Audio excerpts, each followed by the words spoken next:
Well, we are not. The thing is, we don't really get time to think of Bollywood other than us like doing renditions of Bollywood songs. uh, like to, like we're so busy doing our own stuff, and there's still a lot more left to do for us, and it's not like we're like not open to it, and we haven't really received a project that we are happy doing. With, yeah. So. We're But still yeah, looking for something. I mean, never say never. If it happens, like, If it happens, but we're not later really on, yeah. pursuing it in that Yeah. manner, Yeah. because what we've realized is like nowadays with being a musician, there are like different avenues of being a musician. You could be doing gigs in the independent circuit, or you could be doing the jingle space stuff. You could be a music director, producer, whatever. Or you could be a sessions musician, or do what we're doing, like be an independent channel. Yeah. And do like gigs, or like be working with the movies. Yeah. So yeah. So I think for us, like, we get more freedom doing what we do, and we decide what we want to do and how we want to do it, when we want to release it and stuff like that. So it, for us, it's more important to just make music and be happy and like do stuff the way we want to do. Yeah, it. and the other thing is, a lot of Database. musicians who are independent also like concentrate too much in Bollywood, and then They what lose. happens is then the independent space doesn't get anything, and we don't really have good musicians. And we do have a lot of musicians, but not in terms of commercial stuff. Everybody who becomes commercial enters Bollywood eventually, and there's nothing left in this space. And that's why I think we also want to continue doing what we are doing, and create space for other people, and for more bands, for more bands, artists to yeah. come up Yeah. in the independent space.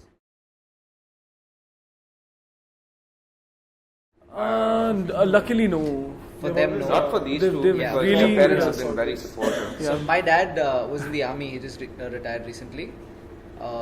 For most of my life, I've lived alone. So luckily, I didn't have them on my case all the time, telling me like, do this, do this, do this. But they would always tell me that I need to get a job and like finish my degree and do that. And after that, if you want to pursue music, you can do it side by side. But luckily for us, through school and college, we had these cultural programs that used to happen. So even though I was in school, I used to play for a college band because my brother was in college at that time, and I used to drum for his band. So they'd give me like fake certificates and stuff, and we'd kind of go and like play those things. So we always pursued like music, even though we were in school and college. But my parents would always tell me to focus on that. And my brother was into music way before I was. So he used to get everything, like all the scoldings he used to get. He used to be like, they used to tell him like focus on school. And I used to just like, I was like, one step behind that way. So it worked for me that way. But Yeah, my dad's a worrywart, so like like he still calls me. He's like, you have money? So I don't think that's ever going to change. But yeah, apart from that, I think my dad's concern was always whether I was serious about the music, because it's not common in our family to pursue music, and my parents were professionals. My dad was a doctor. My mom was a doctor, and my dad was an engineer. So doing something risky like being a musician is not accustomed. They're not accustomed to that. So yeah, it's cool. And for us, it's not like our parents never forced us to do anything, but the thing is, there was a time when we were not comfortable financially, so that's when both of us were considering going to Australia and getting into CA, become accountants. And then we shouldn't do this because we won't be happy. We're doing this only just to survive, and we don't want to just survive.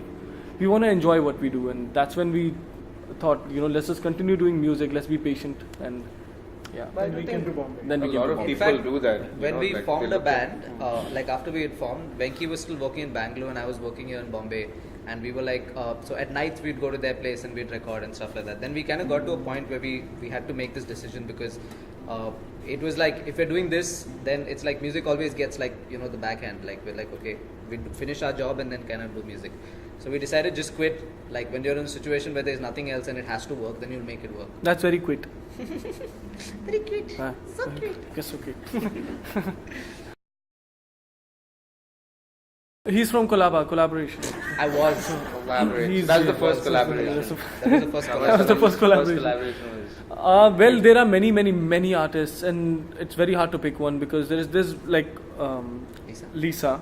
Yeah. She's an amazing Lisa singer. Is like so Yeah. awesome. So Lisa's this girl from Chicago who moved here, and she sang on Tarifa. So I'm pretty sure Yeah. you guys must be knowing of her. And she just released a song with Badshah. right up there. So yeah, and there's some exciting stuff coming up for her. So I'm hoping that we guys can work with her. Yeah. Because she's really good. She's really, very really talented. And yeah, and apart from Lisa, there are like other people that we be interested in collaborating with. We just haven't approached them yet, but we're like trying to think it according to the song, like Yeah. who would Yeah, that's suit this song, whether there's space to get an artist, and like how would the song sound. Like we want to like imagine that first and see whether it would work before approaching the artist. Yeah. So I think we're at that stage right now.